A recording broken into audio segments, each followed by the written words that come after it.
Preludes 12 has landed, and with it we got a new difficulty mode, new totems, new runes, pact changes, buffs, nerfs. Basically the whole pact ecosystem has been shaken up. So in this video I want to go through how each pact feels right now in Preludes 12 Cogah Mode and where I would place them on a tier list.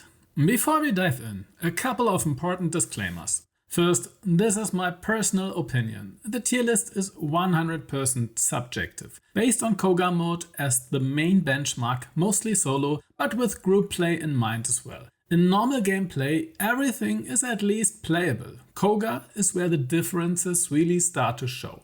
Second, at the time I'm recording this, there is still a bug in the game that can quietly break Cogah Mode. If you are in Cogah and you interact with your loadout in the Nighthold, there is a chance Cogah just turns off in the background. When that happens, you suddenly get unlimited death, normal cooldown speed again, much easier bosses. But you still keep getting Cogah rewards. So if some of your runs feel suspiciously easy and some feel really punishing, that might be why. The third thing you need to know is a term I will use a lot later: smite fishing. What I mean by that is deliberately dragging out the kill to force a smite proc instead of instantly wiping the enemy out. For example, instead of opening with your strongest combo, you might throw a few small fly blades at an enemy on the edge of a group, not doing much damage but giving smite a chance to trigger. Or you activate orbit blades and just block and dodge in the middle of 3 enemies. Or you do the same while the entire group is crowd controlled. Or you simply spam arrow hails until it pops.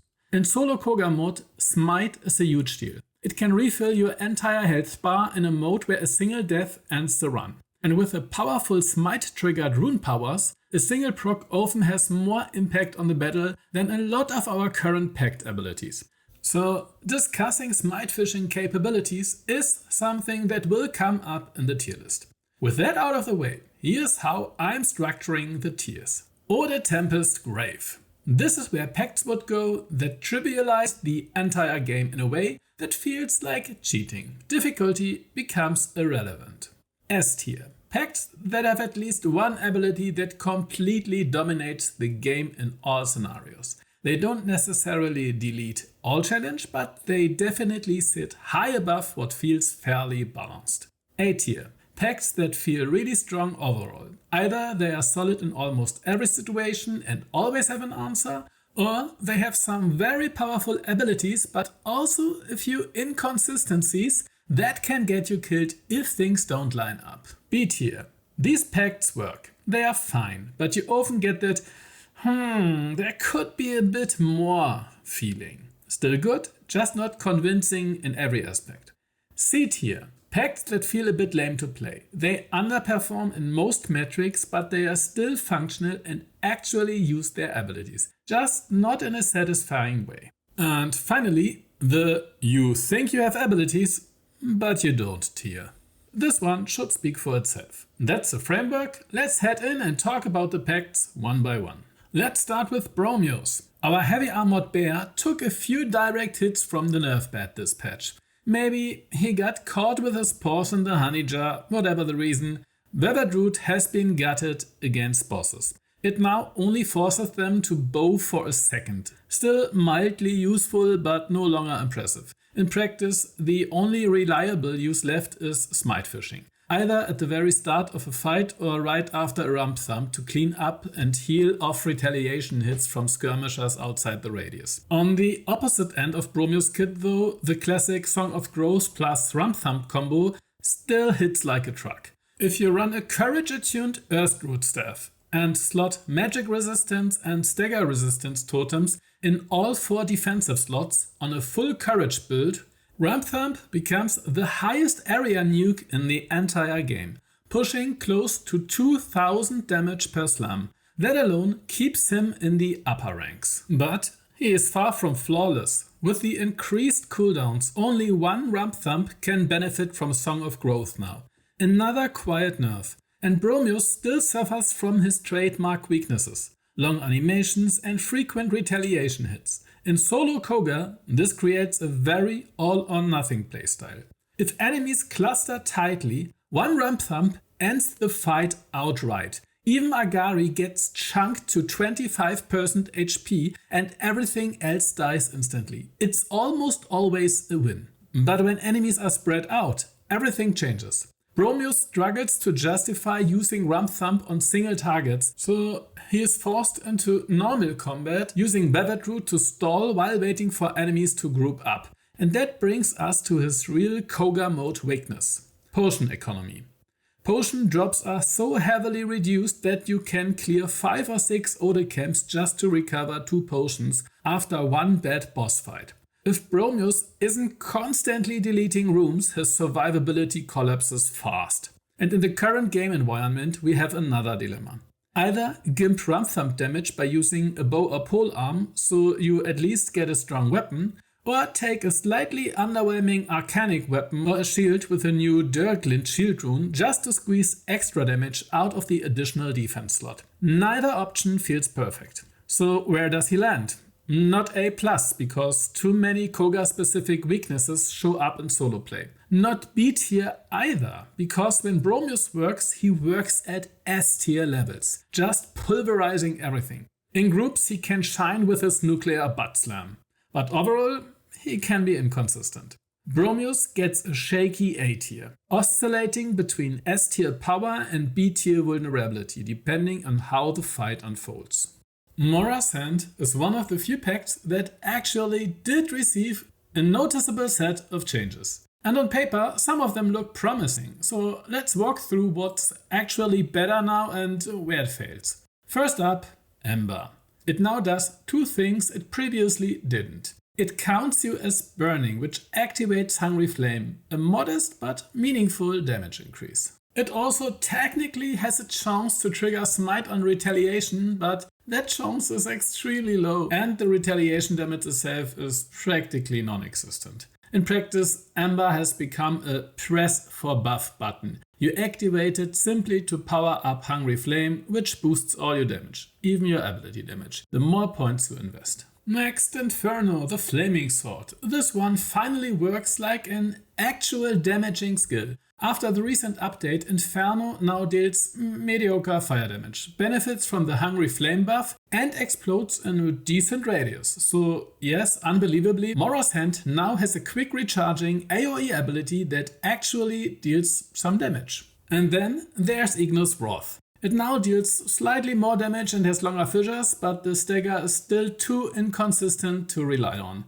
If an enemy happens to stand perfectly still in the center where all fissures originate from and somehow has 0 armor, a combination that basically does not exist in this game, the damage is okayish.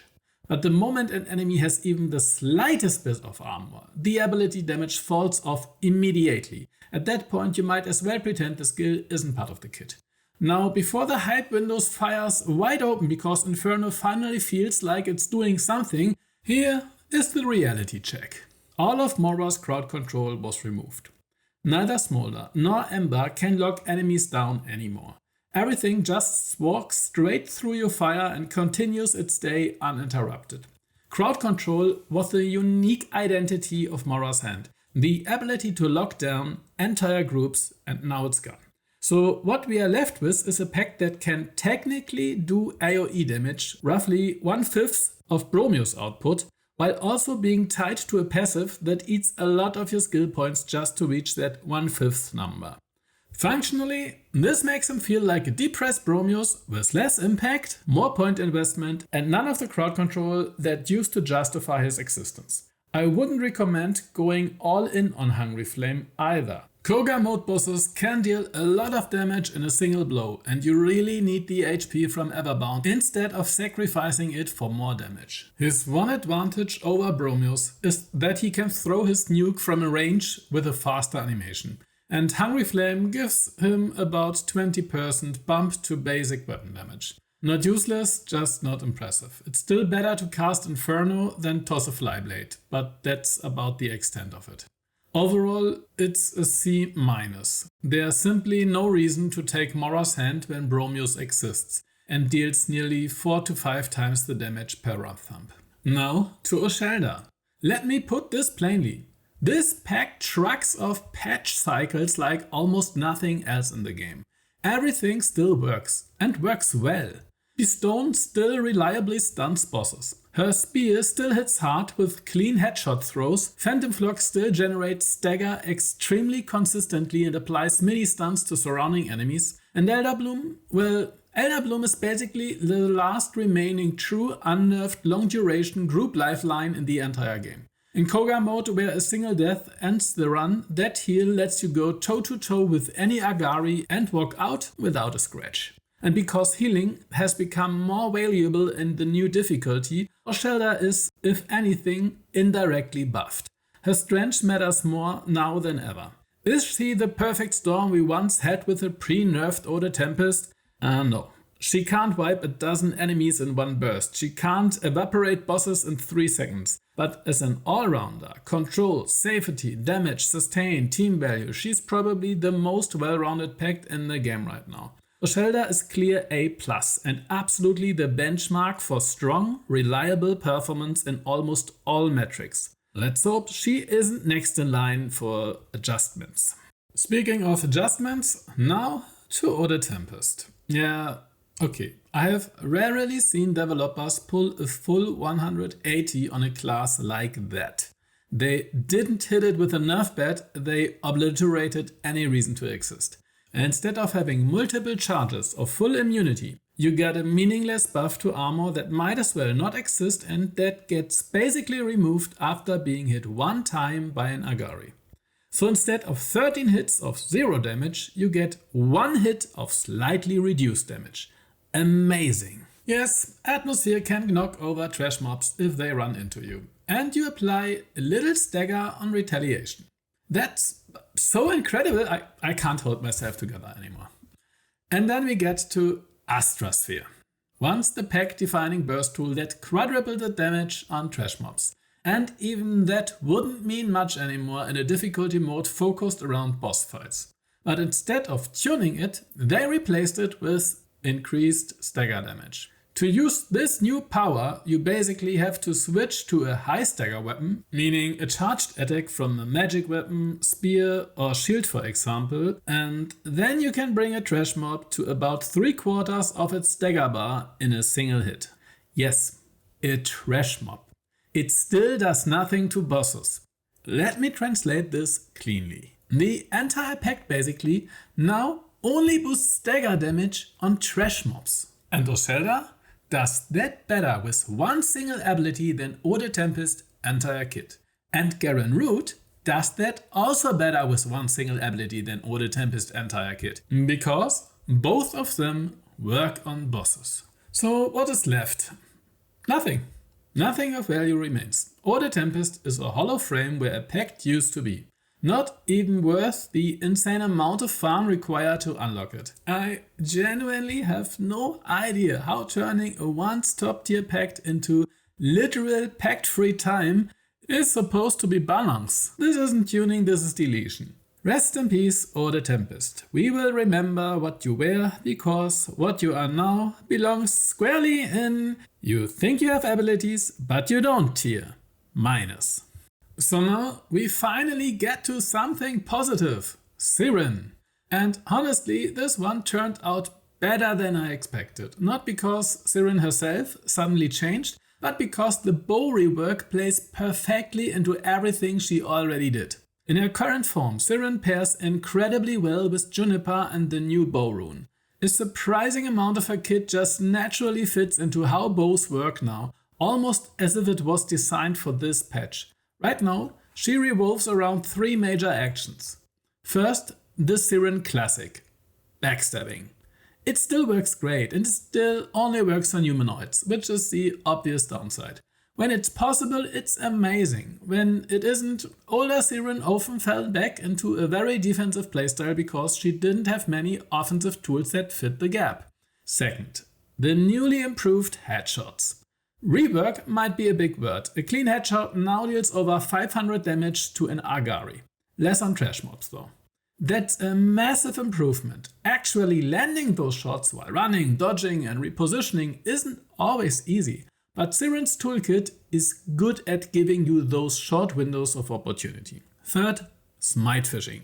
You already know the definition from the intro. But what really matters here is what happens after you trigger a smite. It activates the new bow rune, the Torrent. Once it's active, every arrow you fire creates a small patch of fiery arrow rain that lingers for a few seconds. Spamming quick snapshots at an enemy suddenly floods the battlefield with overlapping fields raining down. And if you use your classic arrow rain, the Torrent's fiery version simply scales up to the full arrow rain radius and bombards the same location. Once this rune is active, you can delete entire enemy camps in seconds. Yes, armor is still the natural counter. You saw it in my armor video, but even the tankiest armored target, like Discharged Nimrod, still takes enough chip damage from the constant waves of tiny arrows to go down in a reasonable time. And the best part is how long the rune lasts. It feels like an eternity. Once the rune is active, you can melt almost anything simply by spamming left click. And for Sirin, this rune is great because she is the queen of smite fishing. With that groundwork set, let's look at how her actual abilities tie into these actions.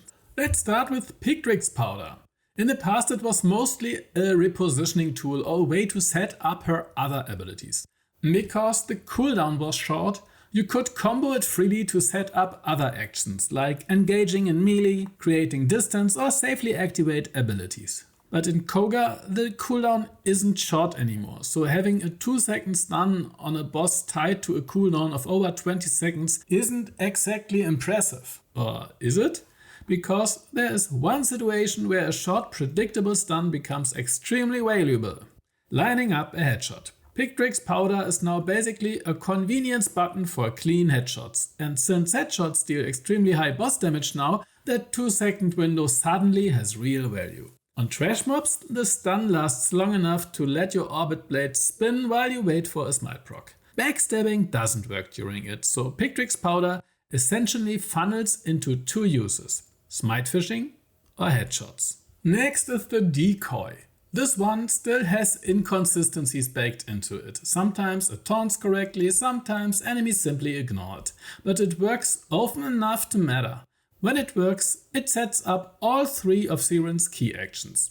Headshots, check. Smite fishing, check. Backstabs, check.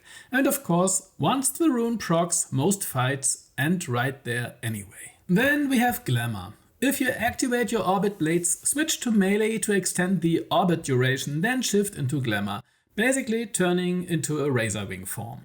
You can slip right into a cluster of enemies and simply wait for the smite. If you trigger a smite, you pop out of Glamour automatically, but that's fine. If there's no smiteable target, but it's a humanoid, easy, just backstab instead. If you can't backstab and you can't smite fish, you are technically a swarm of butterflies, but you can still charge up your bow and take a headshot. You won't see the animation, but it still happens. You will revert back to your normal form the moment that arrow flies. Another huge advantage of Glamour is potion recovery. You can fly past a few trash mobs and pick their pockets on the way. And in Cogah Mode, where potion drops are extremely limited, Sirin has one of the easiest times refilling her supply between boss fights. So it's all flowers and butterflies? Not quite. Sirin still has some pretty significant weaknesses. She has long animation times that really disrupt her flow, even though it massively helps that they removed abilities from taking a hit mid-animation. Especially decoys still behave inconsistently. And for a pact that relies heavily on control tools to stay alive during melee approaches, having a 30% chance of it just didn't work can be fatal in a mode where one death ends your run. Then there's a targeting issue. Headshots massively increase their pool of viable targets, but some enemies, Oscelda and his minions for example, can't be backstabbed, can't be headshotted and can't be smited. Against those you are stuck with body shots, and body shots on bow feel terrible. And on top of that, Sirin is hit harder than most by Soulframe's remaining target softlock problems. The only time I died with Sirin and Cogah so far was to a trash pack, simply because the softlock system refused to target the enemy right next to me, the one I was actually trying to smite, while the others were tearing me apart. Fix that damn softlock DE. Make it prioritize enemies near the center of the screen, at least while holding Q or pressing an ability button. Center of screen prioritization is a standard behavior in modern action game auto-targeting. Taking control away from players almost never works out. So, where does Sirin stand? Right now, she is a blast to play. Headshots left and right, backstabs when possible, and the strongest smite fishing loop in the game. After a rune proc, she simply melts enemies. Her defensive toolkit is also fun and flexible.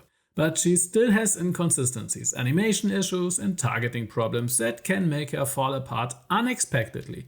And she often plays a one-by-one cleanup style. She's not a room nuker. Overall, I place her close to Bromius. Very different pacts, but both extremely strong when played well.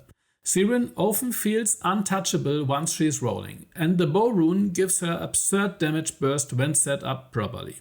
But because of the inconsistency problems and because Oscelda provides unmatched group support while being rock solid in every situation, Sirin sits just under Oscelda and right beside her bear brother in arms, Bromius. A tier. Now to Orengall. Well, this is a short one. Her wolves die in the moment and Agari even looks in their direction, with the increased cooldowns that essentially leaves us as a summoner without summons. The small heal they added to Howl for the wolves doesn't matter when the wolves get one shot anyway. Howl's smite buff is still okay, but in today's Cogah landscape, getting a smite is not exactly rocket science for anyone who builds even a little into it. Whether you press Howl or not doesn't change that reality, and Werewalker doesn't work against Agari either, which shuts down yet another part of her kit in the encounters that matter most. She does have one somewhat impressive quality though. And that's how, despite all the nerfs and the near complete gutting of her kit, she still lands miles above Ode Tempest. So no, Orengall is not quite you think you have abilities but you don't tier. She's more you think you have abilities but you don't tier plus. Okay, now to last season's Lost Soul, Garren Rood. He got buffed, and actually quite a bit. First, they reworked his Stampede. It not only deals far more damage now, it also releases all the deer in a much shorter time span and a narrower arc. And honestly, it's really good. It's easy to aim and can ramp up over 500 damage over the course of its duration. Against Trash Mob, it's definitely stronger than Mora's Hand Inferno, and the reach is great. As a rune clearer, he's excellent. After Bromius, he's probably the second best ability nuker in the game right now. I don't count Tethren here since Tethren's burst is weapon based. Sadly, Stampede spreads its damage over multiple small hits, and that means armored enemies resist it heavily. So no, you can't meaningfully use it against Discharged Nimrod, but for trash mobs, it's absolutely solid. Next, they reworked Behest. The radius is smaller now and the stun is shorter, working more like Pictrix Powder, a quick interruption rather than a proper lockdown. After the initial stun, enemies get a short lingering debuff that does two things. It doubles smite chance and it increases dagger application. It does work on Agari, but to really make use of the lingering debuff, you need to build into Spirit, otherwise it expires too quickly. The initial stun also feels a bit too short and doesn't seem to scale with Spirit, only the debuff does. It could really use 1 extra second just to set something up reliably. And also, the passive cooldown reduction node for Behest in the skill tree still don't work. Still, it's useful for smite fishing, because that short interruption gives you time to swap to Orbit Blades or reposition. And judging from Cogah Mode, where smite chances always feel a bit suppressed, Behest helps getting things rolling. For bosses and heavies, the additional stagger application makes a noticeable difference. Especially if you are spamming heavy attacks from Gathanan, the stagger bar climbs very fast. And yes, it's already performing better than anything Ode Tempest can do. Then there's Torment. Torment now properly works on bosses. Damage-wise, they take full value, but here comes the caveat. The lower the enemy HP is, the lower your Torment damage and healing become. The patch notes say the heal should scale with your HP, not the boss's, but well, it is what it is. What actually happens is this. When the boss is lowish on HP, let's say roughly under 35%, Torment's damage and healing fall off dramatically. And that's especially painful in Cogah, because that final stretch of the fight is usually the moment you need healing the most. Torment becomes almost irrelevant, both as a nuke and as a heal, at the exact point where it should be clutch. There is a small side use tied to the passive Heal Heart. Since Heal Heart extends your rune duration whenever you receive healing from anything other than a potion, Torment can technically give you a few extra seconds on your rune, but that's more of a gimmick than a real strategy. You can't spam Torment anyway, so the effect rarely matters in practice when you're solo. Overall, Torment feels too circumstantial. It's still good, don't get me wrong, because it functions as a free potion at the start of every battle, which helps a lot with Cogah's reduced potion drops. But its long cooldown means you rarely use it twice in a fight, and by the time you can use it again, enemies are so low that its effect barely exists. A little tune-up would go a long way. Right now, Oscelda's healing is easily 10 times more practical. Even with those issues, Garren Rood is genuinely good now. He has a strong burst AoE, a solid utility tool in Behest, and despite the scaling flaws, Torment remains extremely valuable. He is the only pact besides Oscelda that has an on-demand healing tool for emergencies. In Cogah, that alone is worth a lot. I don't see him at A tier level, but he sits directly under it. He's the only real contender for the currently very empty B tier, and for the first time in a long while he actually feels like a happy deer again.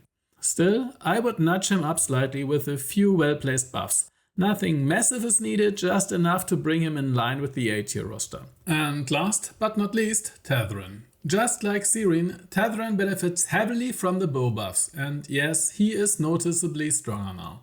There are a few reasons for that. Right now, bow in Cogah mode is extremely polarized.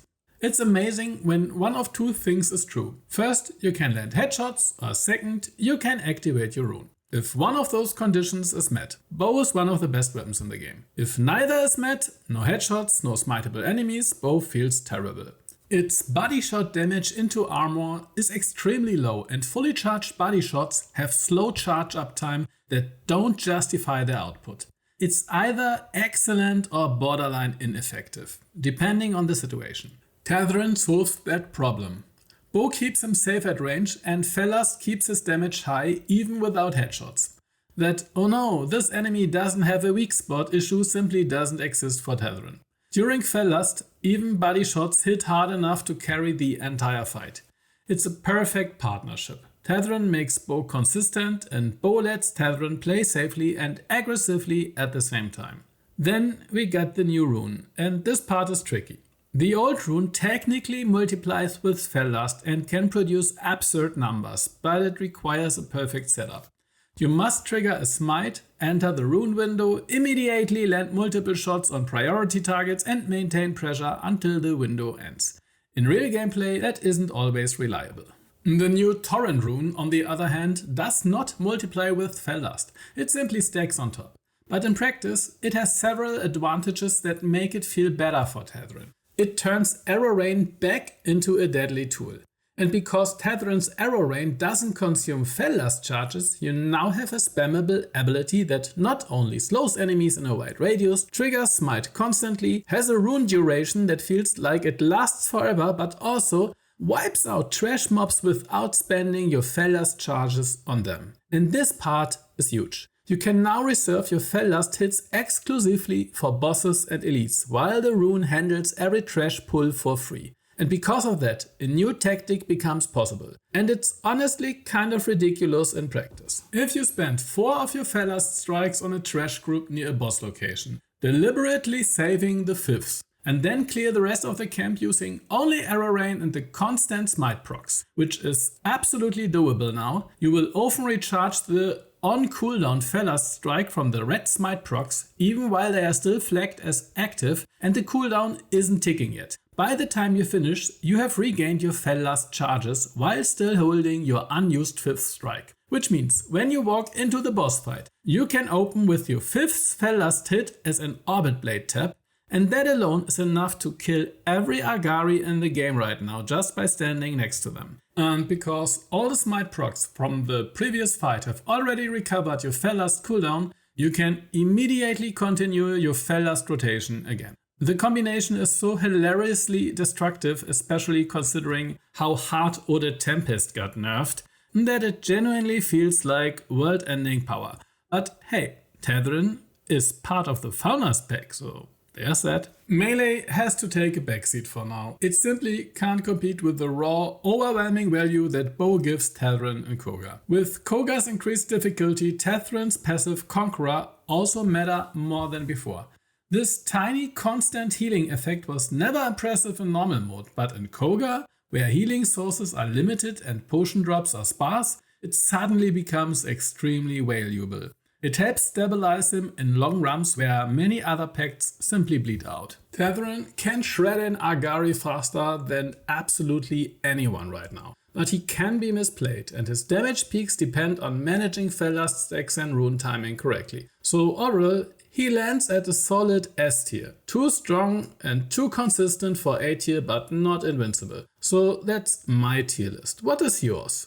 Thanks for watching, and if you want to see more Soulframe stuff, game design discussions or just nerding out, a sub and a like help keep the channel alive.